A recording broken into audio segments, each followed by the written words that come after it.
Hi guys, how are you doing? So, welcome to today's Celebrity in My Cupboard. Da, da, da. Who's in my cupboard today? So, he's given me a little cheeky wink, just like that. Yep, yep. Who is this person in my cupboard?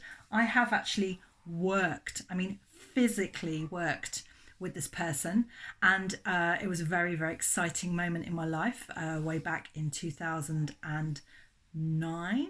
I believe. So he's absolutely amazing. He's like super talented. He's talent personified, supercharged, you name it. I know you're going to know who it is. So when I show you anyway, and those of you who know me will definitely know who this is. So it is Benedict Cumberbatch. Yay! Here he is. Hi Benedict, how are you doing? How are you doing? What a guy. What has this man not done? So I worked with him way back in the day at the National Theatre, and we were in a play called After the Dance with him and Nancy Carroll and Adrian Scarborough. Some big names. We were directed by Thea Sharrock. I was very, very fortunate to be in that production and had an amazing 3 months at the National Theatre. You know, when we do our NHS clap at 8 o'clock on Thursday nights, well, when a new production goes on at the National and it's the first night of the production, what happens is everybody claps, and all of the dressing rooms are around a central quadrant that looks down upon, actually not particularly nice, like an air vent, I think, if I remember, but all of the dressing rooms go into the centre. So someone at some point, I never quite found out, but someone at some point started this tradition that you on the half, so not on the half, but half an hour before we go, you go live. What am I talking about? Oh my god, half an hour before. I'm not even sure if that's exactly right, because I can't quite remember, because it was just so emotional. But basically what happens is you start to pummel on the windows, and it is so tribal that it is beyond words, that you feel, in fact, I had a little bit of a panic attack afterwards, in a good way, because I was so overwhelmed when it was done for our show. And I also had very tight gusset. We used to laugh about this, that me and the girls in the supernumeraries, we were like gussets, but it was like super tight, like ridiculously tight. So I just had real problems breathing for a while after that happened, because of the overwhelming nature. And luckily we weren't on for another like 45 minutes, because I was able to calm down. But it was the most tribal, incredible, collaborative, community together experience. And when you looked as well, I saw, Benedict was there doing it too. Everyone was together. Everyone was equal. Everyone was just absolutely fabulous.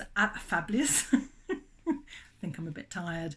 So anyway, Benedict is here. He's with me in the closet, and he's in my closet. I mean, I'm not in the closet, but I keep him in there for special occasions like this. There's all sorts of things in this absolutely brilliant colouring book. What would you like Benedict to say to you, and how would you respond?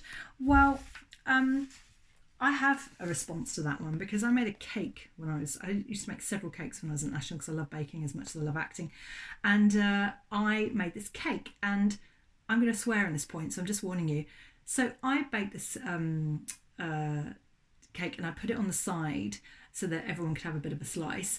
And Benedict came up off stage, and he took a slice. I saw him take a slice of cake, and he bit into it, and he just stood there like full Henry VIII with his hands on hips and went, "Fuck me, who made that cake?" And I just very embarrassingly put my hand up, and he's like, "Fuck me, it's good." And then he took another piece and went back to his dressing room. I was like, what would I like to put there? Benedict, could I come and share a cup of tea with you in your dressing room whilst you eat the cake?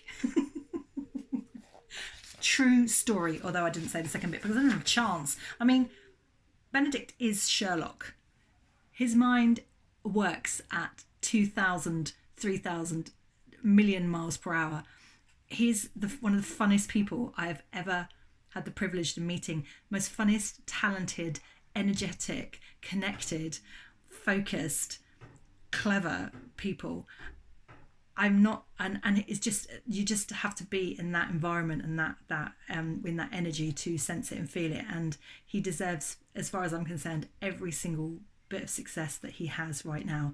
I do have fantasies of bumping into him in a coffee shop and just saying, Benedict, so what have you been up to over the last 9-10 years since I last saw you?